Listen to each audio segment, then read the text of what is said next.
Good morning everyone. Class start करें क्या? हाँ जी। जी बच्चे, गुड मॉर्निंग गुड मॉर्निंग।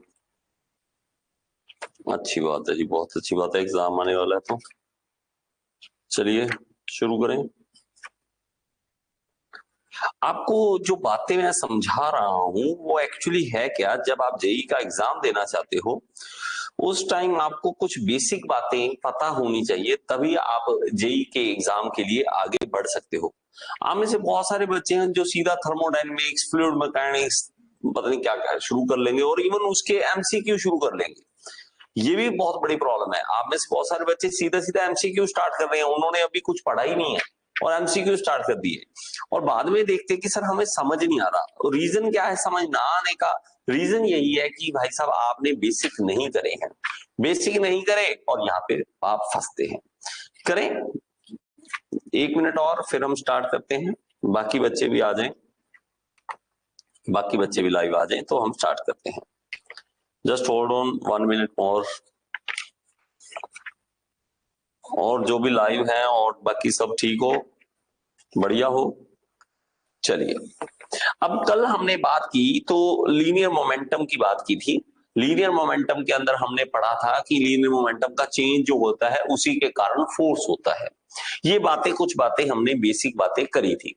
अब इसमें भी हमारे पास जो है, अब इसके बेस पे हम बातें करेंगे जो वो बहुत इंपॉर्टेंट है।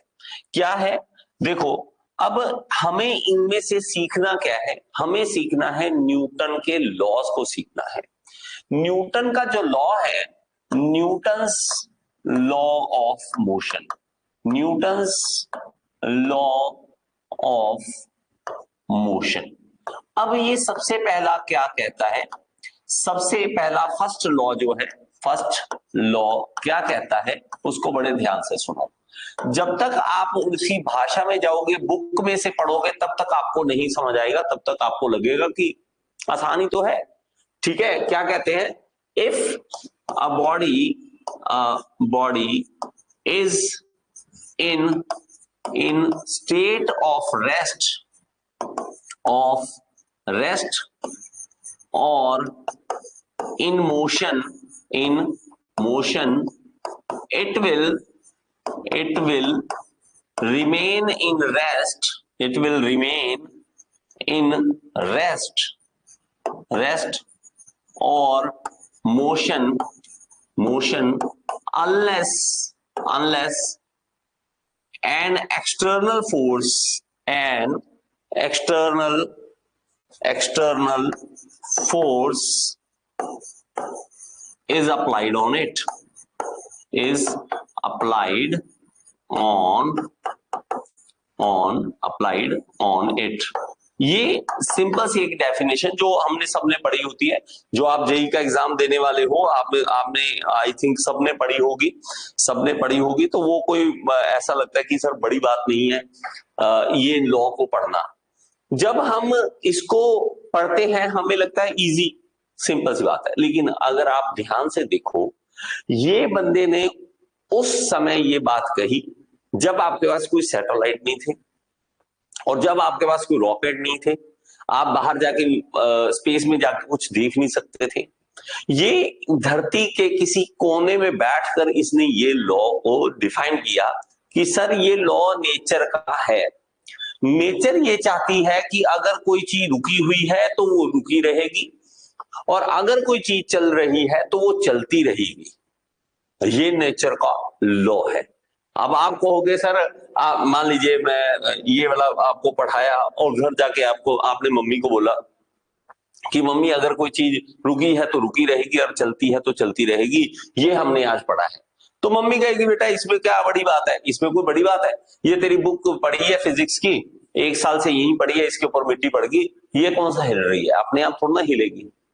और लेकिन अगर आप कहो कि कोई चीज चल रही है, चलती रहेगी जब तक कोई रोकता नहीं, तो आप मम्मी कही ले बेटा ये ले बॉल, ये गई और देख रुक गई, लेकिन उस बॉल को रोका गया है। उस बॉल को रोका गया है किसके द्वारा? एयर के द्वारा। एयर यहाँ पे है, बहुत सारी एयर है, हमें तो दिखती नहीं है इसलिए हमें लगता है नहीं है, लेकिन एयर है। यहां पे फ्रिक्शन देखोगे तो नीचे बॉल के नीचे फ्रिक्शन लग रही है, वो भी है, लेकिन हमें लगता है कि नहीं है, हमें लगता है नहीं है, लेकिन फ्रिक्शन भी है यहां पर। तो दो चीजें मेनली, ग्रेविटी भी है, बहुत सारी अलग अलग चीजें फैक्टर होंगे जो इसको रोक रही हैं, लेकिन मेनली बात ये है कि एक्सटर्नल फोर्स लग रही है, एक्सटर्नल फोर्स लग रही है, इज अप्लाइंग, इसलिए ये रुक गई, नहीं तो नहीं रुकती, इज अप्लाइंग, एक्सटर्नल फोर्स लग रही है।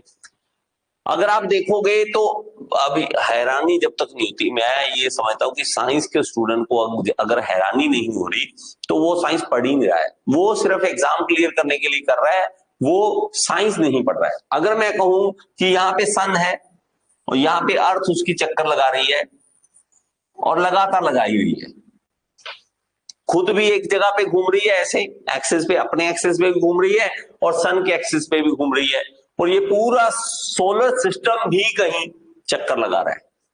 और अगर देखा जाए तो कितने सालों से धरती ऐसे भी घूम रही है और आगे भी जा रही है, कभी रुकी नहीं, एक सेकंड भी रुक गई तो अभी सारे गिर जाएंगे हम, अभी जो चिपके हुए प्राणी है ना हम इनके साथ, तो हम सारे अभी अभी गिर जाएंगे।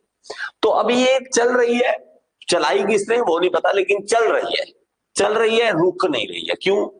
नो वन इज स्टॉपिंग, कि अगर कोई रोकेगा तभी ना, अगर रोक ही नहीं रहा तो चल रहा है। तो यहां जाकर जो बंदा धरती के किसी कोने में बैठकर, यहां कहीं छोटी सी धरती, छोटे से कोने में बैठकर, जहां उसको ऐसा लगता है कि धरती फ्लैट है, वहां पे नेचर के लॉ को समझ के डिफाइन करके फॉर्मूला देना आसान नहीं है।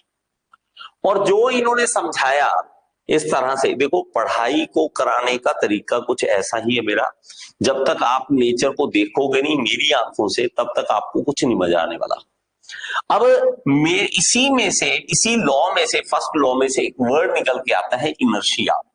ये इनर्शिया वर्ड जो है वो हमारा बहुत इंपॉर्टेंट बन जाता है, इनर्शिया। तो ये इनर्शिया क्या है? इनर्शिया ऑफ रेस्ट या inertia of motion, inertia of motion, ये मेरे भाई साहब, चाहे चीज चल रही है चाहे रुकी हो, उसमें इनर्शिया है। इनर्शिया क्या है? इनर्शिया है लाइक सुस्ती, कि अगर सो गए तो बस भाई उठने का दिल नहीं कर रहा, और अगर दौड़ रहे हैं तो बस दौड़ते जाना है, रोकने का भी दिल नहीं कर रहा, दौड़ो बस दौड़ो, इनर्शिया है उसमें। अब आप कहोगे सर दौड़ने में इनर्शिया, हम तो थोड़ी देर दौड़ते हैं और हमारा दिल करता है रुक जाए बैठ जाए, वो अलग चीज है, आपके अंदर थकावट अलग चीज है। लेकिन इनर्शिया को समझे, जो बॉडी, ये दुनिया में सब कुछ हो रहा है उसके थ्रू देखोगे तो उसमें इनर्शिया है। खुद को रोक भी नहीं सकते, खुद को रोक नहीं सकते, कोई रोक के तो रुकेंगे। अजीब सा लगता कि मान लो मुझे, मैं यहां खड़ा हूं, कोई मुझे थका के मारे, और अगर कोई ना रोके फिर नहीं रोकेगा। भाई साहब ये होता है इनर्शिया, ये होता है इनर्शिया कि मुझे अगर किसी ने धक्का मारा तो बस अब भाई साहब नहीं रुकेंगे हम। आप खुद देखो, इसे ही सुस्तीपन कहेंगे। कितना लाचार हूं मैं, अगर यहां पे ग्रेविटी अभी खत्म हो जाए, हवा में जाऊंगा, ग्रेविटी खत्म है, हवा में उड़ने स्टार्ट कर दूंगा, और मैं अगर अपने आप को रोकना चाहूंगा तो रोक नहीं पाऊंगा जब तक मैं किसी चीज को पकड़ नहीं लेता। कितने लाचार है हम। मैं अगर कहूंगा कि मैं रोकना चाहता हूं, मैं नहीं जाना चाहता, नहीं जाना पड़ेगा, इनर्शिया है। जब तक आप इनर्शिया को आंखों से विजुअलाइज नहीं कर लेते तब तक आपको मजा नहीं आएगा। अब यही वर्ड जो इनर्शिया निकला है वो डिपेंड किस पे करता है? तो इनर्शिया जो डिपेंड करता है वो मास के ऊपर डिपेंड करता है, कि आपका मास कितना है, उसके ऊपर डिपेंड करेगा कि आपकी बॉडी में मास कितना है, कितने किलोग्राम आपके अंदर है, मास कितना है। जितना ज्यादा इनर्शिया होगा, जितना ज्यादा किलोग्राम होगा उतना ज्यादा इनर्शिया होगा। अगर मैं कहूं कि मेरे पास, मैंने ये एग्जांपल आपको पहले भी दी, आप दोबारा सुन लो इस एग्जांपल को। अगर मान लीजिए कि इस तरह से कोई रैंप है, ठीक है, इस तरह से रैंप है, यहां पे भी एक रैंप है, इस तरह है, और ये दोनों रैंप हमारे पास यहां पर है, और एक पर साइकिल आपकी तरफ आ रहा है, ठीक है, और एक तरफ आपके पास ट्रक आ रहा है, बड़ा भारी भरकम ट्रक जो है लदा हुआ आपके पास आ रहा है। तो आप यहां पे सामने खड़े हो, आप सिचुएशन देखो, इसकी भी 20 की स्पीड है, मान लीजिए 20 किलोमीटर पर आवर की स्पीड है, और इसकी भी 20 किलोमीटर पर आवर की स्पीड है, लेकिन आप देखोगे तो आपको डर इससे लगेगा ज्यादा, इसमें इनर्शिया ज्यादा है, मास, क्योंकि इसके अंदर मास ज्यादा है, इसके अंदर इनर्शिया ज्यादा है। अगर कोई चीज इनर्शिया कम होगा, इनर्शिया अगर लेस होगा, तो उसका क्या होगा, उसको चलाना भी आसान है और रोकना भी आसान है। कैसे? अगर कोई साइकिल रुका हुआ है, यहां पर साइकिल रुका हुआ है, मैं ऐसे करता हूं, मैं भाग के जाता हूं अंदर और 20 लोगों को बुला के लेके आता हूं, भाई 20 लोग आ जाओ, आके, हाँ जी क्या करना है, साइकिल को धक्का मारो। आपको यार पागलोगे, 20 लोगों की क्या जरूरत है, एक साइकिल चलाने के लिए 20 लोगों की जरूरत पड़ती है। आप खुद ही थोड़ा सा धक्का लगा लो, या मैं एक ज्यादा करोगे, आप बैठो, एक बंदा धक्का लगा देगा। क्यों? क्योंकि इनर्शिया कम है। साइकिल रुका हुआ है लेकिन उसको चलाना आसान है, और अगर चल रहा है तो रोकना आसान है। क्यों? क्योंकि इनर्शिया कम है। यही अगर बात करूं ट्रक की, ट्रक भाई साहब अगर खड़ा है और मैं कहूं अंदर से एक भाई, एक दोस्त आइयो आ गया, ट्रक को धक्का लगाना यार, थोड़ा पागल हो गए सर, ट्रक को धक्का लगाना है, 10-15 बंदे बुलाओ, वो जोर लगाएंगे तब ट्रक हिलेगा। मतलब इनर्शिया ऑफ रेस्ट ज्यादा है उसके अंदर, ज्यादा उसके अंदर इनर्शिया, रोकना, रुका हुआ है चलाना मुश्किल है, लेकिन अगर चल गया तो रोकना मुश्किल है। तो न्यूटन के जो पहला लॉ है हमें इस तरह से चीजों को समझाता है कि अगर कोई चीज रुकी हुई है तो रुकी रहेगी, और अगर कोई चीज चल रही है तो चलती रहेगी, unless and until an external force is applied on it, जब तक कोई उसको रोकता नहीं। और ये बहुत जबरदस्त चीज है कि कोई रोकता नहीं है ना, तो रोकेगा तब रुकेंगे, नहीं तो नहीं रुकेंगे। बात को समझो, बात को समझो, आगे चलते हैं, फिर आगे और बातें करेंगे और ज्यादा चीजें समझेंगे। न्यूटन का पहला लॉ आपको अगर समझ आ गया है, तो अब आपको न्यूटन का सेकंड लॉ समझना है, Newton second law of motion. Newton, मैं तो भाई साहब ऐसे लिखूंगा, आपका दिल करे तो इस चीज को समझ लेना, मैं तो इसको लिखना ऐसे चाहता हूं, nature's law of motion, nature's law of motion, motion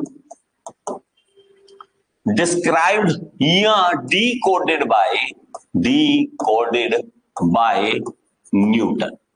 अब ये हमारे बात सही बैठ सकती है, न्यूटन भाई साहब ने डिकोड किया तो नमस्कार, बहुत अच्छी बात है, लेकिन प्लीज क्रेडिट खुद मत लीजिए कि मेरा न्यूटन्स लॉ, मेरा लॉ, आपका लॉ नहीं है, आपने एक्सप्लेन किया है। हाँ, वो अलग बात है कि बहुत महान बात है कि इतने करोड़ों की भीड़, इतने करोड़ों साल से जिस लॉ को डिकोड नहीं कर पाए, फॉर्मूला में लिख नहीं पाए, लोगों को समझा नहीं पाए, इंप्लीमेंट नहीं कर पाए, वो एक बंदे ने कर दिया, बहुत अच्छी बात है। ठीक है, तो बुक क्या कहेगी, Newton second law of motion, ऐसे कहेगी, Newton second law of motion. अब बात को समझना, ठीक है। अब वो क्या कहता है कि इसमें हम ये बताते हैं कि हमारा फोर्स जो होगा, अब मैं कहता हूं कि भाई धक्का लगाना, कोई आके कहता है कि कितना धक्का लगाऊं, कितना, कितना धक्का मतलब, कितना मतलब फोर्स कितना, न्यूटन में बताओ ना, 10 न्यूटन, 20 न्यूटन, 1000 न्यूटन, 10,000 न्यूटन, किसी चीज को कैलकुलेट कर लेना बहुत बड़ी बात है। आपको लगता होगा कि सर इसमें क्या बड़ी बात है, सर कोई बड़ी बात थोड़ा ना है कि फोर्स को कैलकुलेट करना। अगर मैं कहूं कि मैं किसी को थप्पड़ मारता हूं, कितने न्यूटन का फोर्स लगाया, आप कोई आके कहता है कि पापा उसने मुझे थप्पड़ मारा, कहते हैं कितनी जोर से मारा, तो बहुत जोर से मारा, नहीं वैल्यू बता कितने न्यूटन का फोर्स लगा, सर वैल्यू कैसे बताऊं, न्यूटन लॉ मैं मुझे तो नहीं पता। तो ये क्या कहते हैं, ये कहते हैं कि rate of change of of momentum, rate of change of momentum is called force. ठीक है, तो हम इसको फोर्स कहेंगे, कैलकुलेट करना इजी हो जाएगा। आपके पास अगर मैं कहता हूं कि किसी चीज में मोमेंटम नहीं है, मोमेंटम क्या है? मोमेंटम है m into v, mass into velocity. अगर मेरे पास वेलोसिटी जीरो है तो मेरे पास मोमेंटम क्या हो जाएगा? Zero.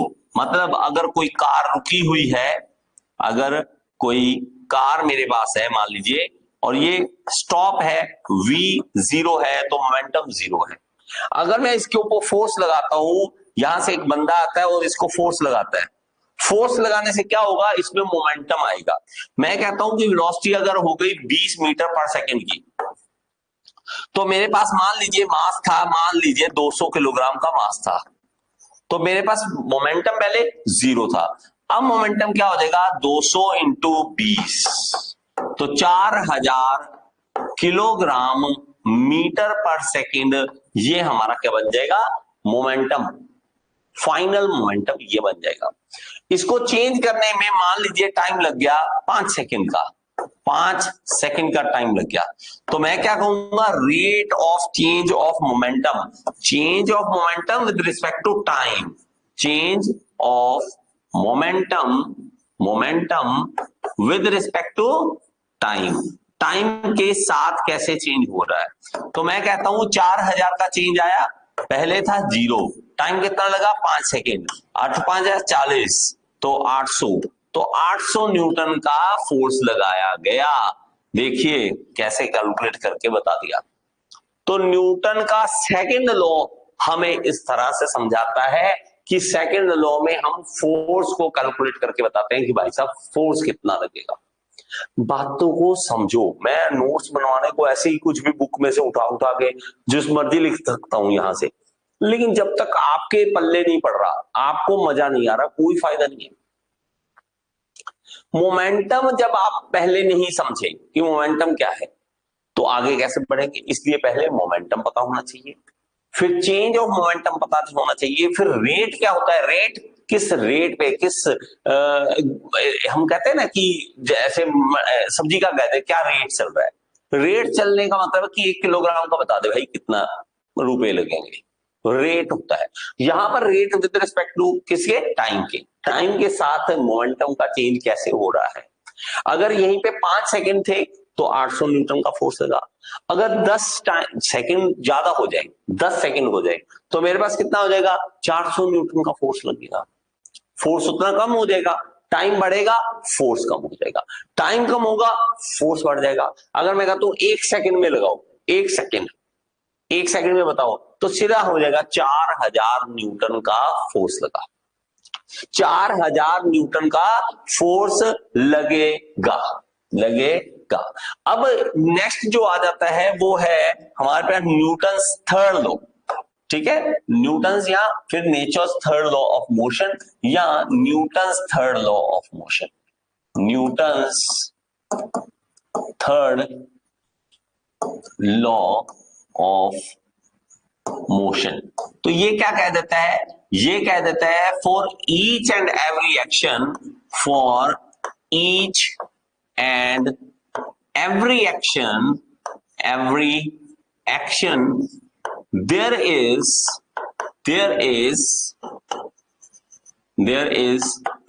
an equal and opposite reaction, ये कहता है कि भाई साहब दुनिया में नेचर का लॉ है। अब वो ये अलग बात है कि हमें लॉज दिखते नहीं है, बहुत बड़ी बात है कि अगर आपको लॉ दिखने स्टार्ट हो जाए कि दुनिया में कुछ लॉ है, जो कानून है, वो इस दुनिया को, धरती को, यूनिवर्स को, धरती नहीं कहना चाहिए वैसे तो, मुझे यूनिवर्स कहना चाहिए, यूनिवर्स भी मल्टीवर्स, इस पूरे ब्रह्मांड को कोई कानून है वो जो चला रहे हैं, उसमें अगर हम देखें तो हर एक एक्शन का, आप कोई भी एक्शन करोगे उसका रिएक्शन मिलेगा ही मिलेगा। अब इसमें एक्शन की बात करें अगर मैं कहता हूं सर अच्छा इसका कोई टीचर ऐसे एग्जांपल देते हैं, अगर आप किसी को थप्पड़ मारोगे वो भी आगे से थप्पड़ मारेगा, तो ये एक्शन रिएक्शन का एग्जांपल है, ऐसा नहीं है, सिर्फ ऐसा नहीं है। हाँ वो अलग बात है, वो तो करेगा, रिएक्ट करेगा, वो अलग बात है, लेकिन सिर्फ ऐसा नहीं है। आप जब एक्शन करोगे उसी वक्त रिएक्शन मिलेगा। अगर आपने किसी को थप्पड़ मारा तो आपके हाथ पे भी चोट लगेगी। अब वो कहां लगी, लगी नहीं मेरे तो, वो अलग बात है कि आपका हाथ थोड़ा हार्ड है, हड्डी है, यहां पर चर्बी है, तो चर्बी को फील हो रहा है, आपको नहीं हो रहा। यही हाथ में अगर मारू सामने टेबल पे, तब टेबल को दर्द होगा या मुझे होगा? हम कहेंगे टेबल ने मुझे मारा या मैंने टेबल को मारा। बात समझे? आप कहोगे सर क्या क्या बातें करते हो, ठीक है, मैं तो भाई साहब ऐसा ही हूं, मेरी बातें कुछ ऐसी ही होंगी, ठीक है। आप में से कुछ को लगे कि सर आप तो अलग सी बातें कर रहे हो, ऐसी ही, ऐसा नहीं है, वैसा नहीं है, लेकिन सच बताऊं तो ये ऐसा दुनिया में हो रहा है, ये सब कुछ हो रहा है, लेकिन दिक्कत ये है कि हमें नहीं दिख रहा। अगर हमें ही दिख जाए तो मजे ही कुछ अलग है, हमें नहीं दिखता, सबसे बड़ा इशू यही होता है। अब मेरे पास मैं ये कह दिया कि for every action there is an equal and opposite reaction. हमें बुक कैसे समझाती है? बुक ये समझा देती है कि भाई साहब अगर आप यहां पर बोट के अंदर बैठे हो, ऐसे है, मान लीजिए ऐसे कोई एग्जांपल ले लेते हैं, यहां पर बोट है और बोट में यहां पे आप खड़े हो और आपने बोट से बाहर जंप किया धरती के ऊपर, जमीन थी जहां पर, तो वहां पर आपने जंप किया, यहां से आपने यहां से यहां जंप किया, तो एक्शन इस तरफ किया, लेकिन आपको रिएक्शन देखना मिलेगा, ये बोट पीछे चली जाएगी, रिएक्शन हो जाएगा, रिएक्शन हो जाएगा। आप बैलून को फुलाइए और बैलून फुलाकर और जब आप छोड़ेंगे तो यहां से हवा बाहर जाएगी, एक्शन होगा और रिएक्शन आपको देखने को मिलेगा, इसका ऊपर की ओर बैलून चला जाएगा, रिएक्शन इसको देखने को मिलेगा। जो देखने को मिलता है हम तो उसी को सच मानेंगे ना, जो हमें दिखने को नहीं मिल रहा उसको हम सच कैसे माने? इसलिए प्रॉब्लम सबसे बड़ी आती है। हमें ये देखने को मिल गया, इसी के दम पे हमने रॉकेट्स बना दिए, रॉकेट हवाई, आप जो ये जो दिवाली में पटाखे वगैरह नहीं चलाते, तो उसमें आप देखोगे उसमें जो हवाई चल रही है, ये सब ये किसके बेस पे है? ये हमारा एक्शन और रिएक्शन के बेस पे ही है। यहाँ पे इतनी जोर से हम थ्रस्ट पैदा करते हैं, एक्शन लगाते हैं, वो जो गैसेस चलती हैं वो रिएक्शन पैदा करके रॉकेट को ऊपर ले जाती है।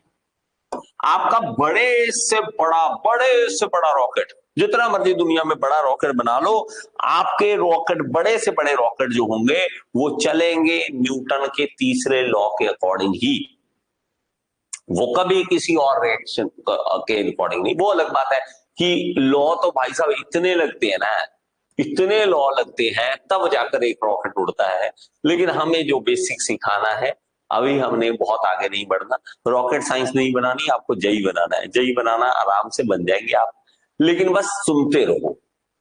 आप में से बहुत सारे बच्चे ऐसे हैं जो इस टाइम भी मुझे नहीं सुन रहे, अपने दिमाग के अंदर कुछ ना कुछ गरारी घुमा रहे हैं कि यार वो सर पता नहीं क्यों ऐसा बोल रहे हैं, या मैंने मार्केट जाना है, या मुझे काम पड़ा है, एक बार छोड़ दो।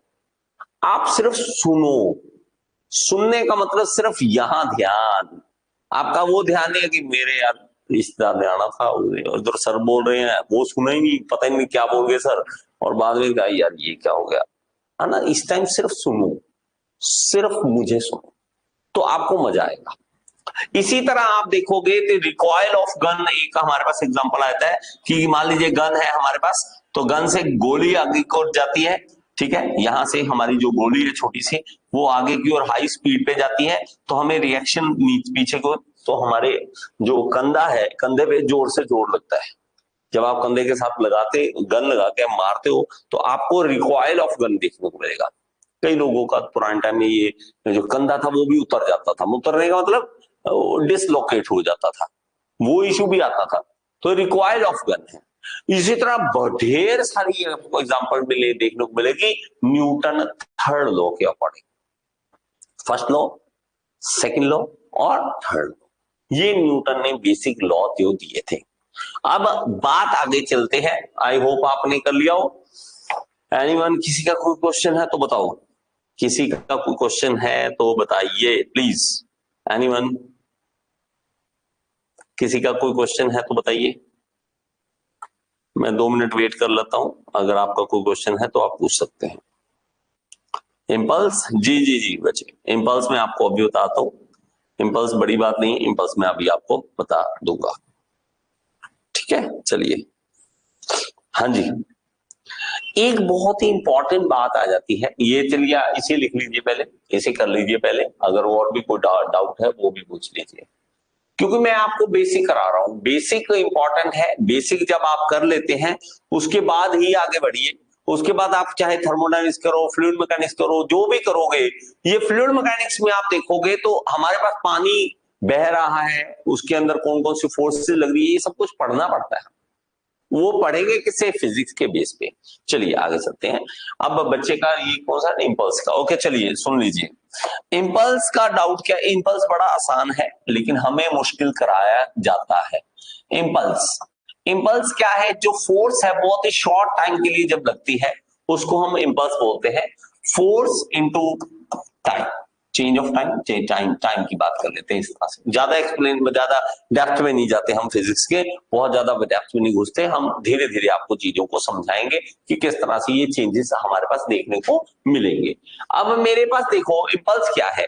जब भी कभी फोर्स बहुत ही शॉर्ट ड्यूरेशन के लिए लगती है उसको हम इम्पल्स कहते हैं। जैसे कि थप्पड़ मारना इम्पल्स है, बैट से बॉल को मारना, टक, एक सेकंड मतलब फ्रैक्शन ऑफ सेकंड जब आवाज आती है टक, और कहां जाती बॉल, और अगर प्लेयर अच्छा हो तो भाई स्टेडियम से बाहर बॉल। तो वो जो फोर्स है बहुत कम टाइम के लिए जो लग रही है उसको हम इम्पल्स बोल देते हैं। उसको हम इम्पल्स बोल देते हैं कि हमारे पास फोर्स जो लगी है बहुत ही कम शॉर्ट टाइम के लिए लगी है। इसको हम देखेंगे तो इसके जो यूनिट बनते हैं वो न्यूटन सेकंड बन जाते हैं, न्यूटन सेकंड बन जाते हैं। तो इसमें हम एग्जांपल लिख सकते हैं। एग्जांपल क्या है? हम जब हिट करते हैं, एग्जांपल, एग्जांपल बनती है, क्या बन जाती है? To hit, to hit a ball with bat, with bat. ठीक है, तो इसको लिख भी सकते हो आप विद बैट। ठीक है, यहां लिख सकते हैं। और यहां पे हम लिख भी सकते हैं इसकी एग्जाम की क्या है impulse? Force for short duration, force for short duration.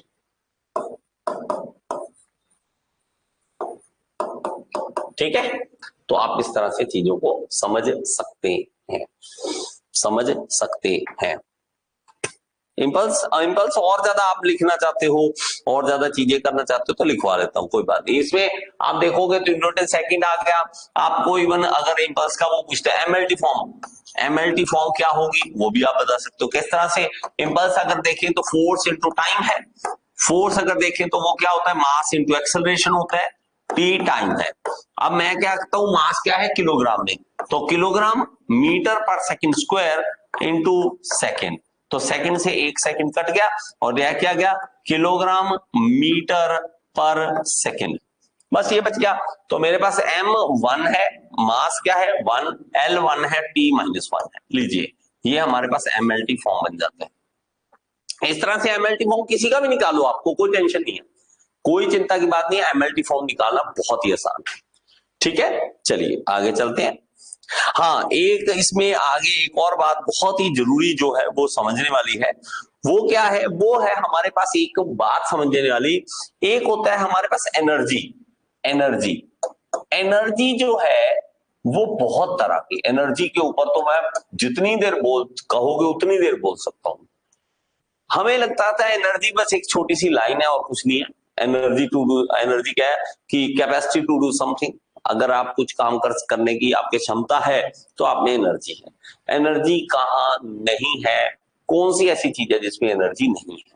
अब इसमें एनर्जी की बात करें तो काइनेटिक एनर्जी हम पढ़ते हैं, जो हमें इंपॉर्टेंट होता है, जिसको हम हाफ एम वी स्क्वायर कह देते हैं, हाफ एम वी स्क्वायर कह देते हैं।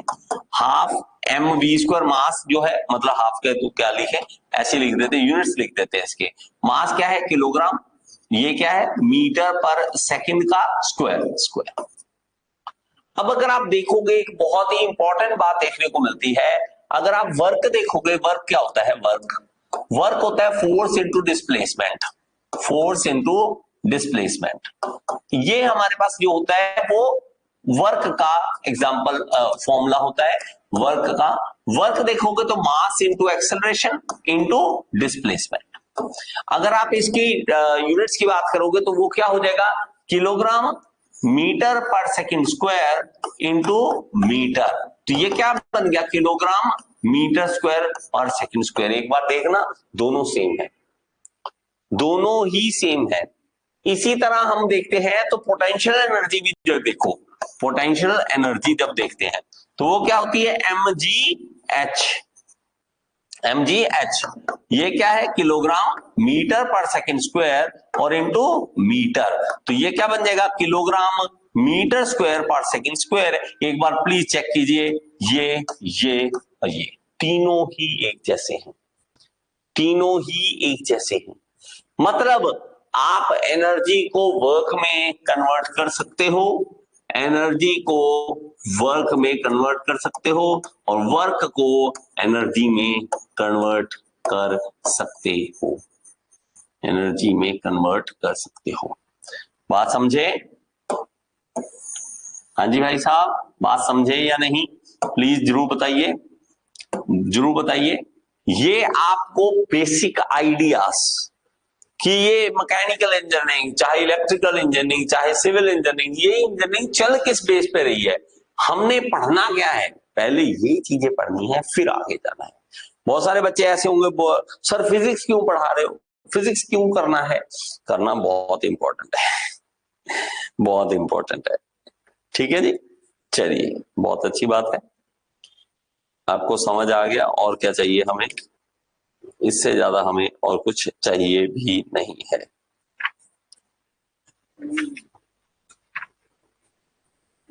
चलिए,